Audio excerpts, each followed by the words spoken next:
আগের দিন সপ্তম শ্লোক পর্যন্ত হয়েছিল। আজকে আমরা অষ্টম শ্লোক থেকে কন্টিনিউ করবো। অহং সর্বস্য প্রভুঃ মত্তা সর্বং প্রবর্ততে ইতি মত্বা ভজন্তে মাম বুধা ভাবা সমন্বিতা। তো এই যে এই যে চ্যাপ্টার চলছে, এটা যে বিভূতি যোগ, ভগবান তার যে বিভিন্ন রকম বিভূতি সেটা এখানে দর্শন করাচ্ছেন এই শ্লোকের মাধ্যমে। আর ভগবানের যে নিজের বিভিন্ন শক্তি, সেই শক্তির ব্যাপারেও ভগবান অর্জুনকে বলছেন। আর যেগুলো ব্যাপারে আমরা যদি জানি পুরো তত্ত্বের সঙ্গে, তাহলে আমরা বুঝতে পারবো ভগবানকে, আর ভগবানের প্রতি আমাদের ভক্তি বাড়বে। এই শ্লোকটা খুবই গুরুত্বপূর্ণ শ্লোক, যেটা শিলা প্রভুপাদ অনেকবার তার বিভিন্ন লেকচার সাথে দিয়েছেন আমেরিকাতে। তো অহম সর্বস্ব প্রভো, অহম মানে আমি, সর্বস্ব সবকিছু, প্রভো প্রভো মানে যা কিছু সৃষ্টি হয়েছে বা উৎপত্তি হয়েছে আমার থেকেই হয়েছে। মাত্তা মানে আমার থেকে, সর্বম মানে এভরিথিং, হ্যাঁ, প্রবর্ততে মানে সবকিছু উদ্গত হয় বা উৎপত্তি হয়। ইতি মানে দাস বা এইভাবে, মত্তা যে আমাকে জানে, ভজন্তে সে আমার ভক্ত হয়ে যায় বা আমার ভজনা করে, মাম আনটু মি আমাকে, বুধা পণ্ডিতগণ, ভাবসমন্বিত অনেক শ্রদ্ধার সঙ্গে, অনেক মনোযোগ দিয়ে তারা আমার পুজো করে। বুঝে গেছে কত সুন্দর শ্লোক। তো এখানে শিলা প্রভুপাদ অনুবাদ দিচ্ছেন, translation. I am the source of all spiritual and material world. সমস্ত ভৌতিক এবং আধ্যাত্মিক জগতের উৎস হচ্ছে আমি। এভরিথিং এমিনেটস ফ্রম মি, সবকিছু আমার থেকে সৃষ্টি হয়। The wise who perfectly know this, যে বুদ্ধিমান ব্যক্তি এটা পুরোপুরি জানে, সে আমার ভক্তি যোগেতে লেগে যায় বা প্রেমময়ী সেবাতে লেগে যায় এবং আমাকে পুজো করে, তার সমস্ত হৃদয় থেকে আমাকে ভালোবাসে। ঠিক আছে, তার মানে এর থেকে আমরা কি বুঝতে পারছি, যে আমরা যদি এখনো পর্যন্ত ভগবানকে হৃদয় দিয়ে ভক্তি করছি না, তার কারণ কি আমরা এখনো পুরোপুরি ভাবে ভগবানকে জানতে পারিনি। পুরোপুরি ভাবে, হ্যাঁ, যখন পুরোপুরি ভাবে ভগবানকে যখন আমরা জানতে পারবো, তখন আমরা ফুললি সারেন্ডার করে যাবো। এবারে এই যে পুরোপুরি ভাবে ভগবানকে জানা, এটা জানতে একটা জীবাত্মা অনেকগুলো জন্ম টাইম লেগে যায়, কয়েক জন্ম সময় লেগে যায়। বহুনাম জন্ম নামান্তে জ্ঞানবান মন্ত্র। কিন্তু শিলা প্রপাত এবং গুরুবর্গের কৃপায় একজন ব্যক্তি যে কৃষ্ণকে জানে না, সেও কৃষ্ণকে জানতে পারে, আর একটা জন্মে ভগবত ধাম যেতে পারে। তাৎপর্য: learned scholar who has studied the Vedas perfectly, একজন পণ্ডিত ব্যক্তি যে বেদ ভালোভাবে পড়েছে। হ্যাঁ, দেখো এখানে যে বলছে যে who has studied Vedas perfectly. এবারে এখন যদি কাউকে আমি বলি যে প্রভু আপনি বেদ পড়ুন, সব বেদ বেদ পড়ুন, এখন সে বেদ পাবে কোথা থেকে? কেন, বেদের তো তিনটে ভাগ আছে, ঋক সাম, সরি চারটে ভাগ আছে, ঋক সাম যজুর আর অথর্ব, চারটে বেদ। এখন চারটে বেদ তো এত বড় ছিল যে নালন্দা বিশ্ববিদ্যালয় সেখানে পুরো ভর্তি বই ছিল, কিন্তু মুঘলেরা এসে সেখানে আগুন লাগিয়ে দিয়েছে, সেই বইগুলো তো সব পুড়ে গেছে। তাহলে এখন কোথা থেকে পাবে? সেই জন্যে ব্যাসদেব, ভগবানের অবতার, তিনি শ্রীমদ্ ভাগবতম দিয়ে গেছেন। তাহলে আমাদের কি করতে হবে? আমাদেরকে শ্রীমদ্ ভাগবতম পড়তে হবে ভালো করে। হ্যাঁ, আর আমরা যদি শ্রীমদ্ ভাগবতম না পড়ি, তাহলে আমরা ভগবানকে কি করে জানবো? বা প্রভুপাদ যে বিভিন্ন বইগুলো লিখে দিয়ে গেছেন, এইগুলো কিন্তু বেদেরই অংশ। তো এগুলো আমাদেরকে পড়তে হবে। এবার আমরা অনেক সময় দেখি যে অনেক লোক আমাদেরকে রাস্তাঘাটে চলতে চলতে, যে যখন আমরা ধুতি কুর্তা পরে আছি, তিলক লাগিয়ে আছি, তখন অনেক কিছু প্রশ্ন করে, অনেক কিছু জিজ্ঞাসা করে, বা অনেক কিছু আমরা উত্তর দিই, তার পিছনে চ্যালেঞ্জ করে আমাদেরকে। কিন্তু এই সমস্ত লোকেরা একটা প্রভুপাদের বইও পড়েন, ভাগবত গীতাও ভালো করে পড়েন, ভাগবতও ভালো করে পড়েন। তাহলে কিভাবে আমরা আশা করতে পারি যে এরা বা তারা আশা করতে পারে যে তারা ভগবানকে বুঝবে? সেই জন্যে ভগবানকে বুঝতে গেলে আগে শাস্ত্র অধ্যয়ন করতে হবে, and has information from authorities like lord Chaitanya. আর চৈতন্য মহাপ্রভুর কৃপা দরকার। চৈতন্য মহাপ্রভুর কৃপা যদি কারো উপরে না হয়, সে ভগবানকে জানতে পারবে না। এই কলিযুগে চৈতন্য মহাপ্রভুর কৃপা জানা ছাড়া ভগবানকে জানা খুবই মুশকিল। সেজন্য বাসুদেব ঘোষ বলছে, যদি গৌর না হইতো তবে কি হইতো, কেমনে ধরিতাম দেহ, রাধার মহিমা প্রেম রস সীমা জগতে জানা তোকে, যদি গৌর না হইতো তবে কি হইতো, কেমনে ধরিতাম দেহ। যে ভগবানকে জানা খুবই মুশকিল, খুবই কষ্টকর, সেই ভগবানকে আমরা চৈতন্য মহাপ্রভুর কৃপাতে আমরা খুব সহজে জেনেছি। চৈতন্য মহাপ্রভু আমাদের কি বলেছে? আরাধ্য ভগবান সে ব্রজেশ তনয়। ব্রজের বৃন্দাবনের যে সেই প্রিয় বালক কৃষ্ণ, প্রিয় ছেলে তনয়, সে হচ্ছে আরাধ্য ভগবান, তিনি হচ্ছে পরমেশ্বর। হ্যাঁ, তদ্ধাম বৃন্দাবন, তার ধাম হচ্ছে শ্রী বৃন্দাবন ধাম। তো এরকম ভাবে চৈতন্য মহাপ্রভু কৃপায় আমরা শুধু ভগবানকে জানিনি, আমরা রাধারানীকেও জানতে পেরেছি। যে রাধারানীকে হচ্ছে বেদেরও গুহ্য রাধারানী। রাধারানীর ব্যাপারে বেদেতেও সব জায়গাতে লেখা নেই, কেন বেদেরও সিক্রেট রাধারানী ভগবানের অন্তরঙ্গ শক্তি। সেই রাধারও মহিমা, প্রেম রস সীমা, যেটা রাধারানীর মহিমা, তার যে ভগবানের প্রতি প্রেম, সেটা চৈতন্য মহাপ্রভু আমাদেরকে দিয়ে দিয়েছেন, পুরোপুরি জানিয়ে দিচ্ছেন। And who knows how to apply this teachings. আর এটা কি বলছে? যেই ব্যক্তি জানে যে এই এই যে চৈতন্য মহাপ্রভুর শিক্ষা, এগুলো কিভাবে জীবনে প্রয়োগ করতে হবে, তো এর জন্য কি দরকার? এর জন্য একজন গাইডেন্স দরকার, একজন প্রামাণিক গুরু দরকার, যে আমাদেরকে ভক্তি জীবনে গাইড করবে। Can understand that Krishna is the origin of everything. তো তারা বুঝতে পারবে যে কৃষ্ণ হচ্ছে সবকিছুর উৎস, in both the material and spiritual world. তাহলে আমরা যদি তিনটে জিনিস যদি কারো উপরে হয়, আমি এখন তিনটে পয়েন্ট হাইলাইট করে আছি, ঠিক আছে? আশা করছি আপনারা ভালো করে শুনছেন। ফার্স্ট হচ্ছে যে তাকে প্রভুপাদের বই পড়তে হবে, বা ভাগবত গীতা ভাগবতম পড়তে হবে। সেকেন্ড, চৈতন্য মহাপ্রভুকে স্বীকার করতে হবে, চৈতন্য মহাপ্রভু কৃপা দরকার, চৈতন্য মহাপ্রভুর শিক্ষা তাকে জানতে হবে। তারপরে তৃতীয় কি? তৃতীয় হচ্ছে এই জিনিসগুলো একজন গুরুর আন্ডারে তাকে শিখতে হবে, তাকে জানতে হবে। এই তিনটে জিনিস যদি কারোর উপরে হয়ে যায়, তাহলে কি হবে? সে এটা বুঝতে পেরে যাবে যে কৃষ্ণ হতে গিয়ে সবকিছু সৃষ্টি হয়েছে। গোবিন্দম আদি পুরুষম তমহম ভজান। Because he knows this perfectly, he became firmly fixed in devotion service. আর সে তখন ভক্তিতে সুনিষ্ঠিত হয়ে যায়। হ্যাঁ, তো he can never be deviated by any amount of non-sensical commentaries or by fools. সে তখন আহ যখন বাইরে যদি লোক কিছু বলেও দেয়, বাইরের লোকেরা, তবু কিন্তু সে তাতে ভড়কে যাবে না বা পথভ্রষ্ট হয়ে যাবে না। All Vedic literatures agreed that Krishna is the source of Brahma. সমস্ত বৈদিক শাস্ত্র কি বলছে? কৃষ্ণ হচ্ছে ব্রহ্মার উৎস। যেমন কৃষ্ণের একটা অংশ, কৃষ্ণের অংশের অংশের অংশ হচ্ছে আহ গর্ভদক্ষায় বিষ্ণু, যে গর্ভদক্ষ সমুদ্রেতে শুয়ে আছে একটা অনন্ত শেষের উপরে। তার পেট থেকে একটা পদ্মফুল বেরোলো, যে পদ্মফুলের উপর প্রথম দ্বীপ ব্রহ্মার সৃষ্টি হলো। তারপরে এখানে কি বলছে?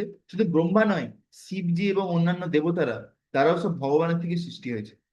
In the Atharva Veda, it is said, Jo Brahmanam Vidadhati Purvam, Jo Vai Vedam Cha Gopayati Sma Krishna. It was Krishna who in the beginning instructed Brahma in Vedic knowledge. তো যখন সৃষ্টির শুরুতে, এই ব্রহ্মাণ্ডের সৃষ্টির শুরুতে ভগবান ব্রহ্মাজিকে যে বেদিক জ্ঞান বা দিব্য জ্ঞান তার হৃদয়ে প্রকাশিত করেছেন। তেনে ব্রহ্ম হৃদা আদি কবয়ে মুহ্যন্তি যৎ সূরয়। ঠিক আছে? তো ব্রহ্মাজির হৃদয়ে এই যে দিব্য জ্ঞান, এই দিব্য জ্ঞান প্রকাশিত হয়েছে। তো প্রভু, আপনারা আপনাদের ক্যামেরা অন করতে পারেন, তো তাহলে আমি বুঝতে পারবো যে আপনারা শুনছেন কি শুনছেন না। তো এখানে বলছে যে বিগিনিং ইনস্ট্রাক্টেড টু ব্রহ্মা, তো ব্রহ্মাকে সবার প্রথমে জ্ঞান দিছেন। ওকে, তারপর কি বলছেন? Then again Narayana Upanishad says অথা অথা পুরুষ হা ভাই নারায়ণ কাময়াতা প্রজা সৃজেতি। Then the supreme personality Narayana desire to create living entities. তারপরে দেখো ভগবানের ব্যাপারে বাইবেল, খ্রিস্টান যে লিটারেচার, সেখানে কি বলা আছে? ভগবানের শক্তি এরকম, গড হ্যাজ সাচ এনার্জি, যে ভগবান যখন কিছু ভাবে চিন্তা করে, সঙ্গে সঙ্গে সেটা সৃষ্টি হয়ে যায়। তো এরকম ভাবে এখানে দেখো, এখানে ভাগবত গীতাতে বা ভাগবতমের লাইনও সেম, যে যখন তারপরে নারায়ণ যখন চিন্তা করলেন বা ইচ্ছা করলেন যে আমি জীবদেরকে সৃষ্টি করতে চাই, তখন সঙ্গে সঙ্গে কি হলো? বিভিন্ন জীবের সৃষ্টি হলো। নারায়ণাৎ ব্রহ্মা জায়তে, নারায়ণাৎ প্রজাপতি জায়তে, মানে নারায়ণ থেকে ব্রহ্মা সৃষ্টি হলো, নারায়ণ থেকে প্রজাপতি সৃষ্টি হলো, নারায়ণাৎ ইন্দ্র জায়তে, নারায়ণ থেকে ইন্দ্র সৃষ্টি হলো। ঠিক আছে? নারায়ণাৎ অস্তু বাসব জায়ন্তে, এরকম বিভিন্ন দেবতা। নারায়ণাৎ একাদশ রুদ্র, 11 জন রুদ্র, মানে বিভিন্ন ধরনের শিবজি। আমরা একজন শিবজিকে জানি, কিন্তু 11 জন শিবজি আছে, যারা ব্রহ্মাণ্ডের বিভিন্ন জায়গাতে আছে। যখন ব্রহ্মাণ্ডের বিনাশের সময় আসে না, তখন কি হয়? তখন হচ্ছে যে যে মানে যে আমাদের গর্ভদক্ষায় বিষ্ণু যে আছে না, গর্ভদক্ষায় বিষ্ণু তো একটা সিগন্যাল দিয়ে দেয়, যে সেই সিগন্যালেতে কি হয়, তখন যত 11 জন যে শিবজি আছে পুরো ব্রহ্মাণ্ডের উপর তাণ্ডব নৃত্য শুরু করে দেয়। হ্যাঁ, দিয়ে তারপরে কি হয়, পুরো ব্রহ্মাণ্ডে সবকিছু ধ্বংস হয়ে যায় তার ভিতরে যা কিছু আছে। ঠিক আছে। তো আহা, আমাকে একটা প্রভুপাদের ভাগবতম সেট আছে, সেই ভাগবতমটার উপরে 11 জন শিবজি একসাথে নৃত্য করছে, একটা ছবি আছে খুব সুন্দর। আমি পারলে আপনাদেরকে দুটো শেয়ার করবো, দেখবেন অসাধারণ। ঠিক আছে। তো ভগবানের সৃষ্টি কত অসাধারণ।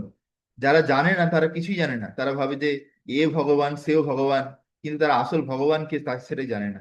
দ্য উপনিষদ কন্টিনিউস না, যে from Narayana Brahma is born, and from Narayana the other demigods are also born. From Narayana Indra is born, and from Narayana Ashtabasus is born.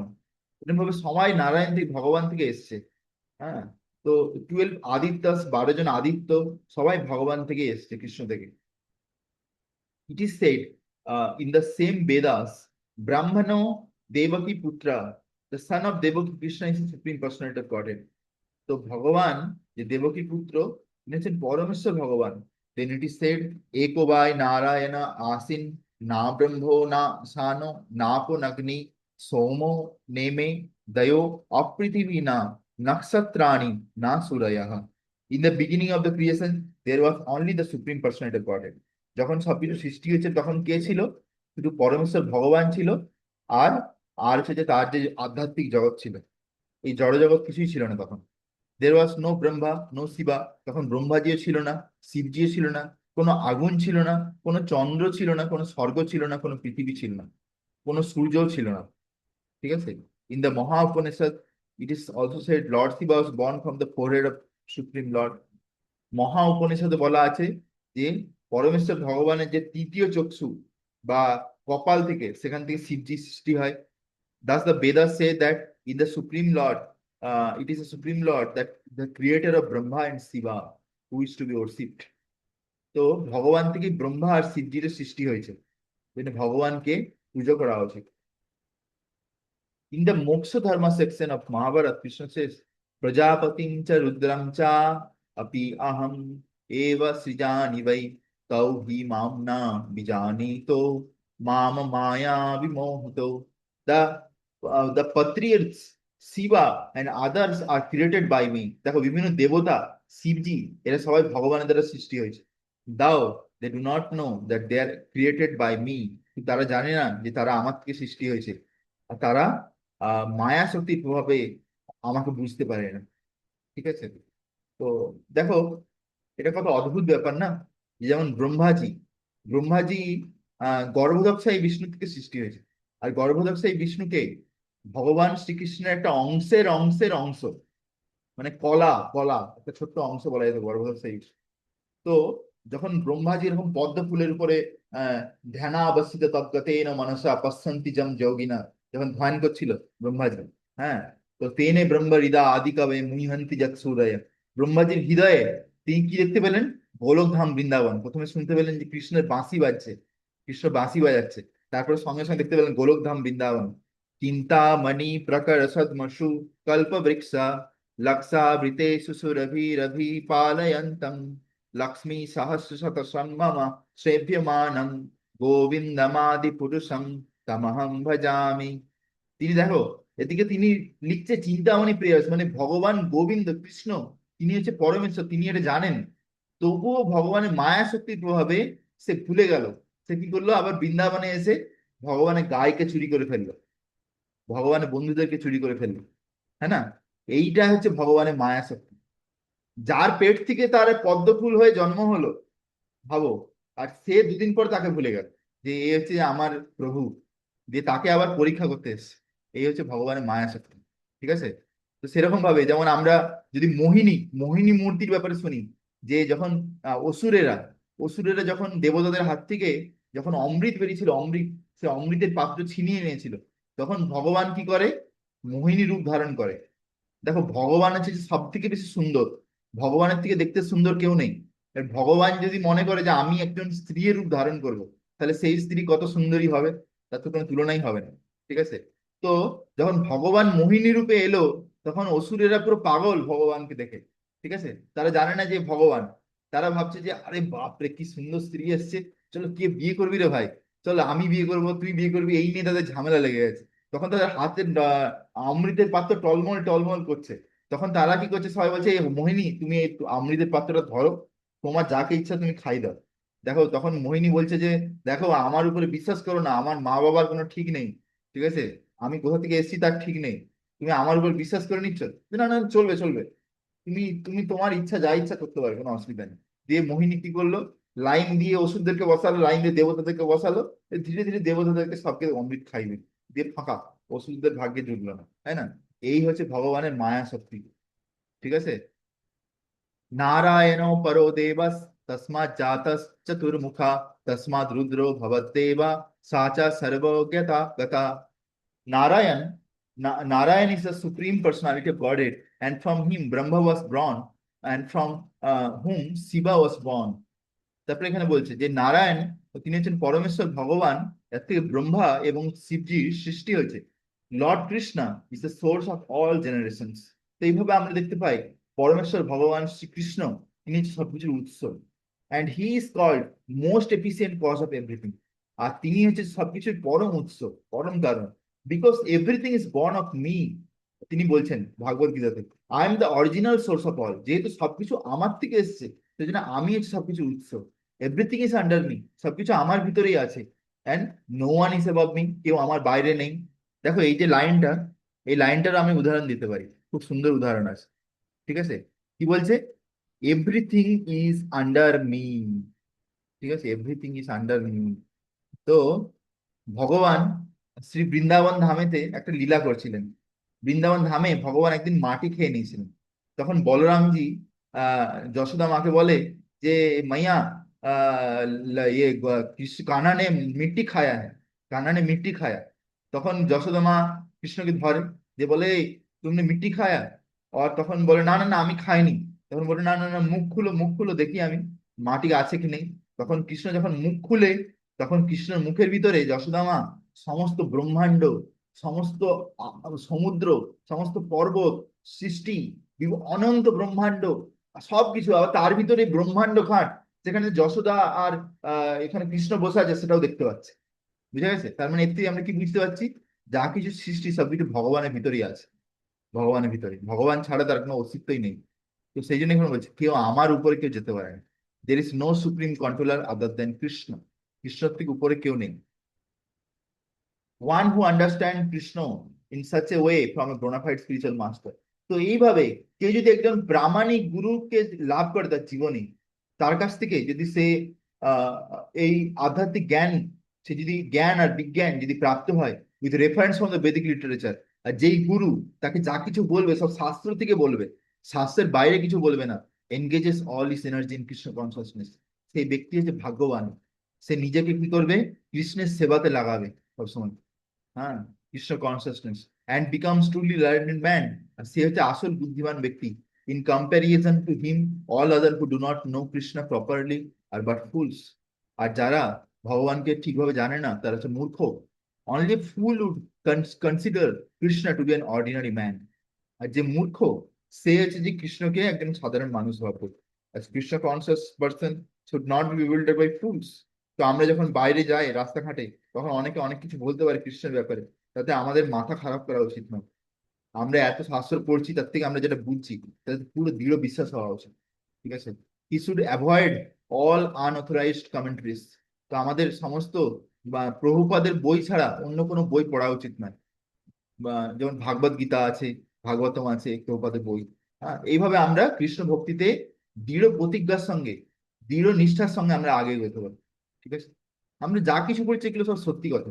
যেমন আমরা আহ, যদি কৃষ্ণ বই পড়ি বা দশম স্কন্ধ ভাগবতম, সেখানে আমরা দেখবো যে ভগবানের দ্বারকাতে কি কি লীলা হয়েছে। তো আপনি যদি এখনো কেউ দ্বারকা যান সত্যিকারের, দ্বারকাতে গিয়ে দেখবেন সত্যি সেই সব জায়গা এখনো পর্যন্ত আছে। আমরা আগের বছর দ্বারকা গেছিলাম, সেখানে গিয়ে আমরা দর্শন করে এসেছি, হ্যাঁ না, যে দ্বারকাতে এখনো পর্যন্ত সেই সমস্ত জায়গা আছে। তো এরকম ভাবে ভগবানের যে কুরুক্ষেত্রে যে লীলা, সেই সব জায়গাও এখনো পর্যন্ত আছে। ভগবানের বৃন্দাবনে যে লীলা সেসব জায়গা এখনো পর্যন্ত আছে। তবুও লোকেরা এত বড় মূর্খ যে ভারতবর্ষ থেকে তারা বলে যে এসব ভগবান ভগবান কিছু নেই, ঠিক আছে। এটা হচ্ছে যে তাদের দুর্দশা, দুর্ভাগ্য। টেক্সট নাম্বার 9, এটা খুব ইম্পর্টেন্ট শ্লোক। This is one of the golden শ্লোকা of ভক্তি যোগা। মচ্চিত্তমদ্গত প্রাণ বোধয়ন্ত পরস্পরম কথয়ন্তশ্চ মাম নিত্যম তুষ্যন্তি চ রমন্তি চ। তো এই যে শ্লোকটা আছে, এই শ্লোকটাতে বলছে কৃষ্ণ অর্জুনকে যে আমার ভক্তরা যখন একে অপরের সঙ্গে মিলে তখন তারা কি করে, তাই না? বাইরের লোকরা যখন একে অপরের সঙ্গে কি মিলে তখন কি করে, এই চল চল চা দোকানে চল, চল চা খাই, চল একটা সিঙ্গাড়া খাই, হ্যাঁ একটু একটু বিড়ি দে রে ভাই, একটা সিগারেট দে। এই হচ্ছে বাইরের লোকের হয়, হ্যাঁ না? তো কিন্তু কৃষ্ণ ভক্তরা যখন একে অপরের সঙ্গে মিলে তখন কি করে, সেটা ভগবান এখানে লিখছে ডেসক্রিপশন। দেখো, মত চিত্ত, মত চিত্ত মানে কি, তারা সবসময় আমার ব্যাপারে ভাবছে, তাদের চিত্তে সবসময় আমি আছি। চিত্ত মানে কি, হৃদয়, যার হৃদয়ে সবসময় আমি আছি, তাই না? তো তারপরে কি বলছে, মদগত প্রাণ, মানে কৃষ্ণগত প্রাণ, মানে তাদের জন্য আমি হচ্ছে তাদের প্রাণ, কৃষ্ণ ধন প্রাণ, হ্যাঁ না? সেটা হচ্ছে ব্যাপার মদগত প্রাণ। যেমন, যেমন আমরা যে ভক্তিচারু মহারাজের ব্যাপারে একটা ভক্তর একটা বই লিখেছিল, সেটা নাম লিখেছিল প্রভুপাদ গত প্রাণ। প্রভুপাদ গত প্রাণ, কেন সে প্রভুপাদকে সবসময় ভালোবাসতো, প্রভুপাদের কথা সবসময় স্মরণ করতো, প্রভুপাদের ব্যাপারে আলোচনা করতো, সেই জন্য ভক্তিচারু মহারাজকে বলতো প্রভুপাদ গত প্রাণ। সেরকম মদ, এখানে ভগবান বলছে কি মদ গত প্রাণ, মানে সবসময় আমার ব্যাপারে চিন্তা করে, আমার সেবা করে, পুরো সময় আমার জন্য সে দেয়। তারপর কি বলছে, বোধয়ন্ত, বোধয়ন্ত মানে কি, তারা প্রচার করে, তারা আমার ব্যাপারে যা কিছু জানে তারা অন্যকে বলে, আর নিজেদের মধ্যে আলোচনা করে। পরস্পরম, পরস্পরম মানে কি, একে অপরের সঙ্গে আলোচনা করে, মানে যখন একে অপরের সঙ্গে দেখা হয় তখন ভগবানের ব্যাপারে আলোচনা করে।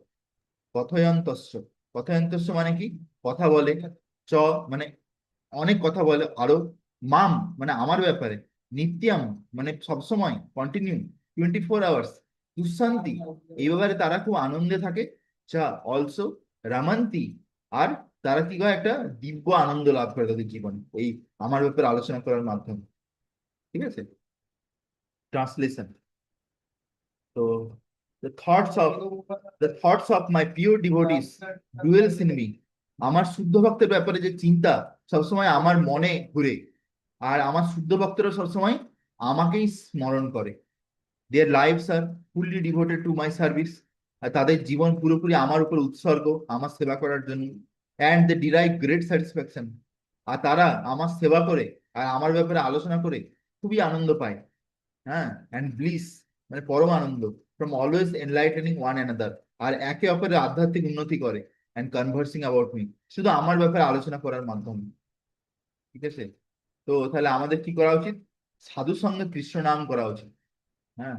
সাধু সঙ্গে কৃষ্ণ নাম এই মাত্র চাই, সংসার জিনিতে আর কোনো বস্তু নাই। চৈতন্য চৈতামৃতে ফেমাস শ্লোক, সেখানে কি বলছে চৈতন্য মহাপ্রভু, শুধু সাধু সঙ্গ চাই। আর সাধু সঙ্গে কি করতে হবে, সাধু সঙ্গে কৃষ্ণ নাম এই মাত্র চাই, আর কিছু চাই না। আমার সাধু সঙ্গ চাই, কৃষ্ণ নাম চাই, সংসার জিনিতে আর কোনো বস্তু নাই, আর সংসারেতে আর কোনো জিনিস আমার দরকার নেই, শুধু সাধু সঙ্গ আর কৃষ্ণ নাম ছাড়া। ঠিক আছে, তো এই চৈতন্য চরিতামৃতেও যেই লাইন বলেছে, এইখানে আমরা ভাগবত গীতাতেও সেম জিনিস দেখতে পাচ্ছি, মচ্ছিত মদ্গত প্রাণা, তাই না? তো আমরা এখানে তাৎপর্য পড়বো যে, জাস্ট এক মিনিট, 12 মিনিট।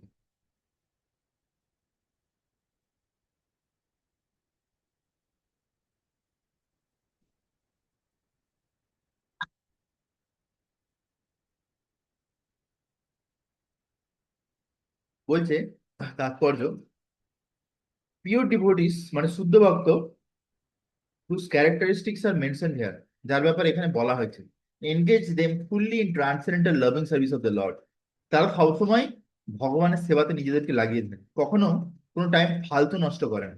ঠিক আছে, এটা একটা বিশাল বড় গুণ। their minds cannot be diverted from the lotus feet of Krishna, তাদের মন কখনো কৃষ্ণ থেকে ভ্রমিত হতে পারে না। their talks are solely on the transcendental subject, তাদের কথাবার্তা সবসময় কৃষ্ণের ব্যাপারে হয়ে থাকে।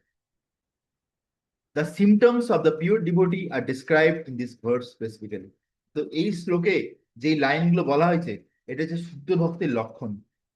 Devotees of the supreme personality of Godhead, পরমেশ্বর ভগবানের ভক্তরা 24 ঘন্টা ভগবানের গুণকীর্তনে করতে করতে লেগে থাকে।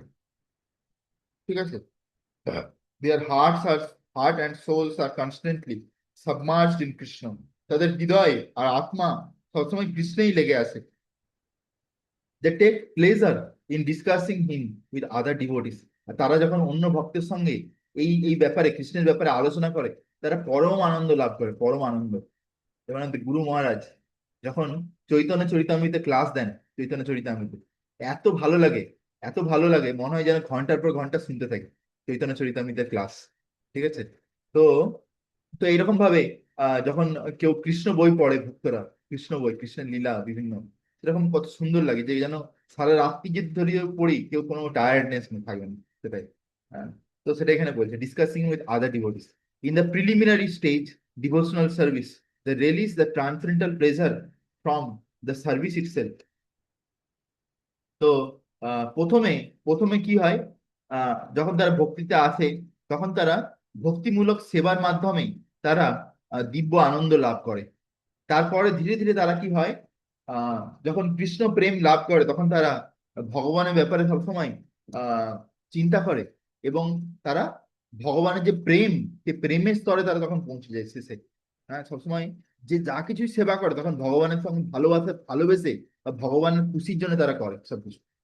Once situated in transcendental position, they can release the highest perfection which is exhibited by the Lord in his abode.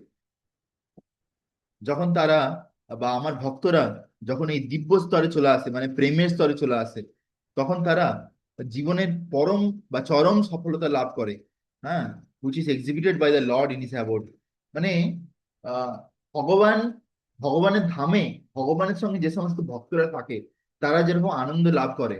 হ্যাঁ, বলছে যে এই জড় জগতে থেকেও মানে ভক্তরা যখন শুদ্ধ ভক্তের স্তরে চলে আসে তখন সেই ধরনের আনন্দ লাভ করে। বুঝে গেছে? তো সেটাই হচ্ছে ব্যাপার, সেই জন্য শুদ্ধ ভক্ত যে হয়ে যায়, তার এই জগতে থাকা আর সেই জগতে যাওয়া দুটোই অলমোস্ট সেম, কোনো বিশেষ কিছু তফাৎ নেই তাতে। হ্যাঁ, lord Chaitanya likens transcendental devotional service to the sowing of seed in the heart of the living entities. Chaitanya Mahaprabhu বলেছেন যে এই ভক্তি যোগে অভ্যাস করার মানে হলো একটা জীবাত্মা তার হৃদয়ে যে ভক্তিলতার বীজকে আরোপণ করছে। ঠিক আছে? ভক্তিলতার বীজ আরোপণ করছে। দে আর ইনুমেরেবল লিভিং এন্টিটিস। এরকম অনেক অনেক জীবাত্মা আছে সারা ব্রহ্মাণ্ডেতে ঘুরছে। হ্যাঁ, travelling through out the different planets of the universe. কখনো স্বর্গে যাচ্ছে, কখনো পাতালে যাচ্ছে, কখনো অতল, কখনো বিতল, কখনো তলাতল, কখনো রসাতল, কখনো মহাতল, কখনো পাতাল। ঠিক আছে? কখনো ভূলোক, কখনো ভূবরলোক, কখনো স্বর্গলোক, কখনো জনলোক, কখনো মহরলোক, কখনো সত্যলোক, তপলোক, এরকম ভাবে ঘুরছে। এরকম ভাবে ব্রহ্মাণ্ডে ভ্রমিতে কোনো ভাগ্যবান জীব, যদি কেউ ভাগ্যবান জীব হয়, সে যদি কোনো শুদ্ধ ভক্তের সংস্পর্শে আসে, গুরু কৃষ্ণ প্রসাদে পায় ভক্তিলতা বীজ, তাহলে সে এই ভক্তিলতার যে বীজ সে পেতে পারে। This devotional service is just like a seed. তো আমরা যে ভক্তি করছি এটা একটা বীজ, এটা একটা বীজ। হ্যাঁ, তো আমরা প্রত্যেকেই কোনো না কোনো দিন এই বীজ পেয়েছি। যেমন আমি মনে করি যে আমি 2017 সালে আমি এই ভক্তিলতার বীজ পেয়েছিলাম। আমি যেটুকু সেটাতে জল দিতে পেরেছি, তো সেই জল দিয়ে যেটুকু বেড়েছে তার ফলে এখনো পর্যন্ত হয়তো ভক্তি করছি বা টিকে আছে। তাই না? তো যতদিন পর্যন্ত আমি গাছেতে জল দেব আর ভক্তদের সঙ্গে থাকবো, ততদিন কিন্তু কোনো আশা আছে। নাহলে হয়তো ভক্তিলতা শুকিয়ে যেতে পারে যদি আমার ভক্তের সঙ্গে কোনো কানেকশন না থাকে। And if it is sown in the heart of a living entity, and if he goes on hearing and chanting, এখন তুমি গাছ লাগিয়ে দিলে, তারপরে তুমি গাছে যদি জল না দাও, গাছে যদি সার না দাও, মাটিটা যদি একটু গোড়াতে না দিয়ে দাও মাঝে মাঝে, তাহলে গাছটা কি ভালো করে বাড়বে? বাড়বে না। সেরকম ভাবে এখানে কি বলছে, যে আমাদেরকে ভক্তিলতা বীজ যদি বাড়াতে হয় ভালো করে, তাহলে কি আমাদেরকে ভালো করে শ্রবণ করতে হবে, জপ করতে হবে, হরিনাম করতে হবে। হ্যাঁ, শ্রবণ আর কীর্তন করতে হবে। হরে কৃষ্ণ কৃষ্ণ কৃষ্ণ হরে হরে, হরে রাম রাম রাম হরে হরে। হ্যাঁ, দ্যাট সিড, দ্যাট সিড ফ্রাক্টিফাইস। আমরা যত ভালোভাবে নাম জপ করব, আমাদের যে ভক্তিলতার গাছ ধীরে ধীরে বাড়তে থাকবে। Just as the seed of the tree fructifies with regular watering. যেমন ভাবে একটা গাছেতে যদি রেগুলার জল দেওয়া হয়, তাহলে কি হয়, তাহলে সেটা খুব সুন্দরভাবে বাড়ে, খুব সুন্দরভাবে বাড়ে। মানে সেরকম ভাবে আমাদেরকে ডেলি শ্রবণ কীর্তন করে যেতে হবে, শ্রবণ কীর্তন জলে করহ সিঞ্চন। ঠিক আছে? তো আহ তো এটা এটা চৈতন্য চরিতামৃতে একটা লাইন আছে, দুটো লাইন আছে, মালি হইয়া সেই বীজ করে আরোপণ। মানে চৈতন্য মহাপ্রভু হচ্ছে মালি। ঠিক আছে? মালি মানে বাগানকে রক্ষা করে। সে আমাদেরকে প্রত্যেকে একটা করে বীজ দিয়ে দিয়েছে বিভিন্ন গুরুর মাধ্যমে, বৈষ্ণবের মাধ্যমে। এবারে আমাদেরকেও মালি হতে হবে যাতে আমরা নিজেদের বাগানটাকে রক্ষা করতে পারি। দিয়ে আমাদের যে হৃদয়, সেখানে সেই বীজকে আরোপণ করতে হবে। তারপর লাইনে কি বলছে? শ্রবণ কীর্তন জলে করহ সিঞ্চন। হ্যাঁ, তারপর শ্রবণ আর কীর্তনের জলেতে সেই বীজটাকে পুষ্ট করতে হবে যাতে ধীরে ধীরে গাছটা বাড়ে। হ্যাঁ, সেটাই। তো কেউ যদি ধরো গাছ লাগিয়ে দিয়ে চলে গেল, দিয়ে বললো ও ঠিক আছে গাছ অটোমেটিক হয়ে যাবে, অটোমেটিক কোন থোড়ি হয়ে যায়, কোনোদিন হবে না। হ্যাঁ, যেমন আবার আমার দেখে অনেক লোক আছে এরকম, প্রথম দিনই মনে হয় যে বিশাল ভক্তি, একদম একদম মালা টালা নিয়ে নিল, একদম বই টই নিয়ে একসা, দিয়ে 1 বছর হয়ে গেল কোনো দেখা নেই, মন্দিরে আসা নেই, পাত্তা নেই, কোনো ফোনও নেই, চিনেই না আর কোথাও। তো ভগবান জানে কিছু ভক্তি করছে কি করছে না, তাই না? তো কোনো যদি কারোর সাথে কোনো কানেকশন না থাকে, ভক্তদের সঙ্গে যদি কথা না বলে, ক্লাস না করে, তাহলে কি করে কি ভক্তি হবে, সেটা হচ্ছে ব্যাপার। তো the spiritual plant of devotional service gradually grows and grows until it penetrates the covering of the material universe. হ্যাঁ, তো and enter into the ব্রহ্মজ্যোতি effulgence. তো এই যে এই যে ভক্তিলতার বীজ, এইটা কিন্তু সাধারণ কোনো বীজ ভাবা উচিত নয়। এটা খুবই শক্তিশালী। এটা যত আমরা ভক্তি করব, এটা ধীরে ধীরে বাড়তে থাকে। বাড়তে বাড়তে কি হয়, এই যে ব্রহ্মাণ্ডের যে পুরো লেয়ার আছে উপরে, সেই লেয়ারকে ভেদ করে যায়। ভেদ করে ব্রহ্মাণ্ডের বাইরে বেরিয়ে যায়। বাইরে বেরিয়ে বিরজা, বিরজা নদী পেরিয়ে যায়। বিরজা নদী বা কারণ সমুদ্র পেরিয়ে ব্রহ্মজ্যোতিতে চলে যায়। তারপর ব্রহ্মজ্যোতি পেরিয়ে এটা আধ্যাত্মিক জগতে চলে যায়, দিয়ে গোলক ধামে, গোলক বৃন্দাবন পর্যন্ত চলে যায় সেখানে। ঠিক আছে? তো in the spiritual sky also the plant grows more and more until it reaches the highest planet. তো আধ্যাত্মিক জগতে এটা বাড়তে থাকে যতক্ষণ পর্যন্ত এটা গোলক বৃন্দাবন না যাচ্ছে, which is called Goloka Vrindavan, the supreme planet of Krishna, যেখানে কৃষ্ণ আছে। And ultimately the plant takes shelter, ultimately the plant takes shelter under the lotus feet of Krishna and rest there. তারপরে সেই গাছটা গিয়ে কৃষ্ণের চরণে গিয়ে আশ্রয় গ্রহণ করে। যতক্ষণ পর্যন্ত কৃষ্ণের চরণ না পাচ্ছে, ততক্ষণ পর্যন্ত এই গাছটা কিন্তু বাড়তেই থাকে। দিয়ে যে কৃষ্ণের চরণকে স্পর্শ করে যায়, কৃষ্ণের চরণে গিয়ে সে গাছটা আশ্রয় করে।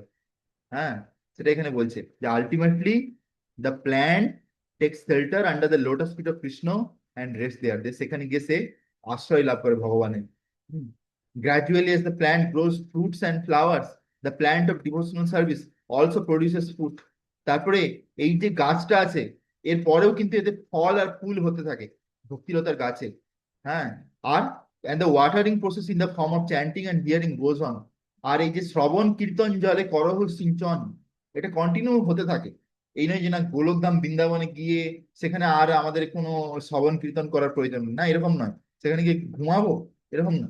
সেখানে গিয়ে সবসময় ভক্তরা হরিনাম সংকীর্তন করছে, হ্যাঁ, হরি কথা করছে, ভগবানের সেবা করছে। এইভাবে সেখানে গিয়েও তখনও কি হচ্ছে, তার ভক্তিরতাতে কন্টিনিউ জল ঢালছে, ওয়াটারিং প্রসেস। তখন কি হয়, সেখান থেকে ফল আর ফুল হয়। তো এই যে এই যে ফল আর ফুল, এগুলো কি হয়? ভাবভক্তি আর প্রেম ভক্তি। হ্যাঁ, এই যে ফল আর ফুল। তো এদের এখানে বলছে যে this plant of devotional service is fully describe Chaitanya Charitamrita. Chaitanya চরিতামৃতের মধ্যলীলাতে এটার ব্যাপারে পুরোপুরি বর্ণনা দেওয়া আছে। It's explain that there was there that when the complete plant takes shelter under the lotus feet of supreme lord, one becomes fully absorbed in love of god. তো এখানে বলছে যখন এই সম্পূর্ণ গাছটা পরমেশ্বর ভগবানের চরণে আশ্রয় গ্রহণ করে নেয়, হ্যাঁ, তখন একজন ব্যক্তি পুরোপুরি কৃষ্ণ প্রেমে মত্ত হয়ে যায়। হ্যাঁ, যেমন আমরা চৈতন্য মহাপ্রভুকে দেখেছি না, যে ঢুলে ঢুলে গোরা চাঁদ হরি গুণ গায়। হ্যাঁ, আসিয়া যমুনার কূলে নাচে গৌর রায়। তাই না? তো হরি নামে মত্ত হয়ে হরিণে আসিছে দেয়। তো এরকম ভাবে আমরা চৈতন্য মহাপ্রভুর মধ্যে দেখেছি। এরকম ভাবে শিলা প্রভুপাদ সবসময় কৃষ্ণ প্রেমী মত্ত থাকতেন। Then he can not live even for a moment without being in contact with the supreme lord. হ্যাঁ, তো যখন এই প্রেম লাভ করে, তখন সে ভগবানকে ছাড়া এক মুহূর্তেও থাকতে পারে না। Just S a fish can not live without water, যেমন ভাবে একটা মাছ কৃষ্ণকে, সরি, মাছ যেমন জলকে ছাড়া থাকতে পারে না, সেরকম ভাবে একজন শুদ্ধ ভক্ত কৃষ্ণকে ভুলে কখনো থাকতে পারে না। হ্যাঁ, তো in such a state the devotee actually attains the transcendental qualities in contact with the supreme lord. আর এই স্তরেতে একজন ভক্ত কি করে, সে পরমেশ্বর ভগবানের সংস্পর্শে চলে আসে। The Shrimad Bhagavatam is also full of such narrations. ভাগবতমে এইসব সুন্দর আখ্যান খুব সুন্দর দেওয়া আছে about the relationship between supreme lord and his devotees. পরমেশ্বর ভগবান এবং তার ভক্তের মধ্যে সম্পর্কের ব্যাপারে বলা আছে। Therefore the Shrimad Bhagavatam is very dear to the devotees. সেই জন্য শ্রীমদ ভাগবতম ভক্তদের খুবই প্রিয়। As stated in the Bhagavatam itself, যেমন ভাগবতমে বলা হয়েছে, শ্রীমদ ভাগবতম পুরাণম অমলম। ভাগবতম হচ্ছে অমল পুরাণ। যত বৈষ্ণবানাম প্রিয়ম, যেটা বৈষ্ণবদের খুবই প্রিয়। In this narration there is nothing about the material activities. তো এই ভাগবতমে কোনো কিছু সাধারণ ভৌতিক জগতের কোনো কিছু দেওয়া না, বা ধর্ম, অর্থ, কাম ও মোক্ষ এসবের ব্যাপারে কিছুই নেই। Srimad Bhagavatam is the only narration in which the transcendental nature of the Supreme Lord and his devotee, কিন্তু ভগবান আর তার ভক্তের মধ্যে সম্পর্ক এই ব্যাপারে সবকিছু পুরোপুরি ভাগবতমে দেওয়া আছে, fully describe. Thus the realized soul in Krishna consciousness, সেজন্য একজন আহ দেখুন, সেজন্য তো এখানে বলছে যে এই ব্যক্তি কৃষ্ণকে জেনে গেছে, কৃষ্ণকে জেনে গেছে, take continuous pleasure in hearing, সে কি করে সবসময় কৃষ্ণের ব্যাপারে শ্রবণ করে। সাস ট্রান্সেন্ডেন্টাল লিটারেচার্স, কি করে সবসময় কৃষ্ণের ব্যাপারে বিভিন্ন শাস্ত্র গ্রন্থ অধ্যয়ন করে। Just as a young boy and girl take pleasure in the association. দেখো এখানে প্রভুপাদ কিভাবে লিখছেন, যেমন ভাবে একজন যুবতী স্ত্রী বা যুবতী স্ত্রী আর যুবতী পুরুষ যখন একে অপরের সঙ্গে সাক্ষাৎ হয়, তারা যখন নিজের মধ্যে আনন্দ লাভ করে, সেরকম ভাবে বলছে যে যারা অ্যাকচুয়ালি আত্ম উপলব্ধি করে নিচ্ছে শুদ্ধ ভক্তের স্তরে, তারা ভাগবতম আর চৈতন্য চরিতামৃতের মধ্যে এমন রস লাভ করে যেটা বলে কথাই বলে বোঝানো যাবে না। ঠিক আছে। তো আমরা দেখি যে শিলা প্রভুপাদের বিভিন্ন শিষ্যরা কেউ কেউ ডেলি 6 ঘন্টা ভাগবতম পড়ছে।